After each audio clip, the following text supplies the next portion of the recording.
Morning. Hi guys. Ginising ko lang at na masyado nakatulog. Takot kasi ako baka hindi ako magising. So, first day ko ngayon sa work. Mahina yung boses ko kasi baka magising yung baby ko. Hindi siya masyado natulog. Feeling ko nararamdaman niya na babalik na ako sa work. So, handa ko muna yung breakfast niya tsaka baon ng ate ko ng panganay.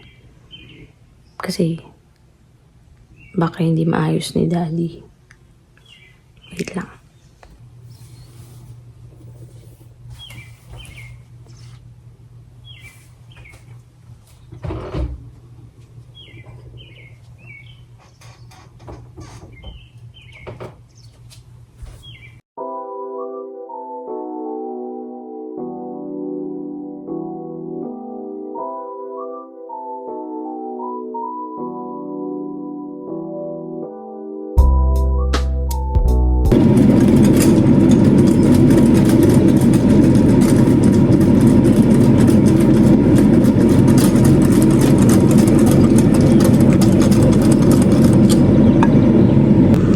Gawa pala ako ng pancake para breakfast ni Ashley.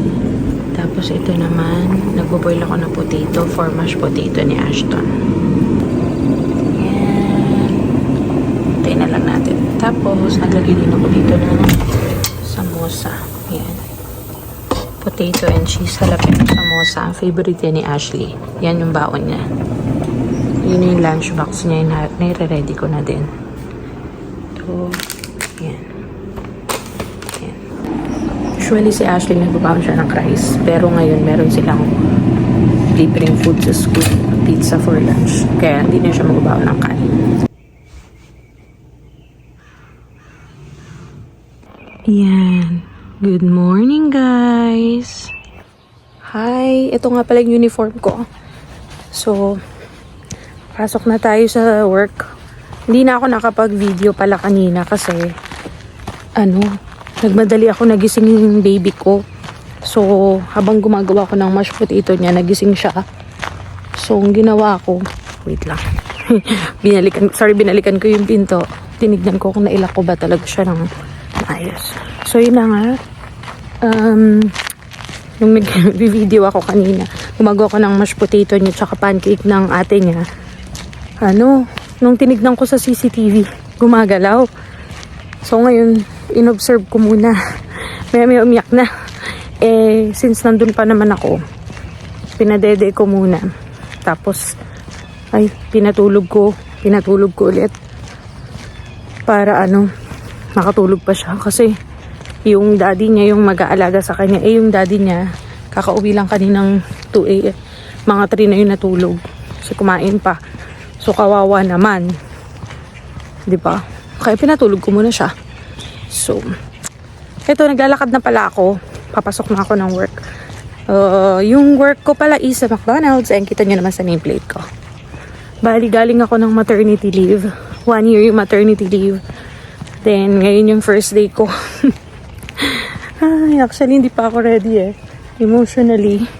Kasi, hindi ko maiwan yung baby ko. Breastfeeding kasi ako guys. So, naisip ko siya.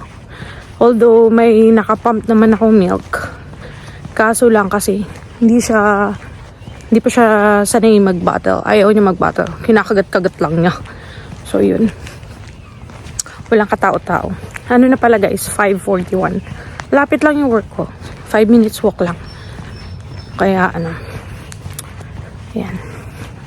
Ayan. Ito pala guys yung neighborhood namin.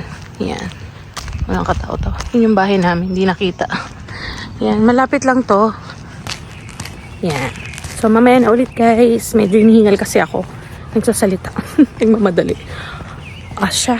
Ayan ulit. Hi guys. Break time. Hi guys. So, break time. Ito yung pagkain ko. Coffee ako. Tapos, egg lang, tsaka hash brown sausage. Wala pa kasi ako maisip na gusto kong kainin Pagod ako guys kasi Kitchen ako ngayon. First day ko, kitchen ako agad. Pagod ako. Mainit na kasi ngayon dito summer. So, nakakadagdag siya sa pagod. Okay lang naman yung trabaho. Hindi ko pa naman siya nakalimutan. Though 1 year akong nawala. Okay naman. Kaso lang yung mga tao, maraming bago, hindi ko nakilala yung iba. Yun. Kain tayo guys. 30 minutes lang yung break ko. Hindi ko alam dati 40 minutes. Ngayon hindi ko alam. Magka 30 minutes lang siguro kasi baka 30 minutes lang. Tumawag ako sa bahay. Gusto kasi makita yung baby ko. Kaso lang, sabi ng asawa ko baka daw umiyak pag nakita ako. Namimiss ko siya.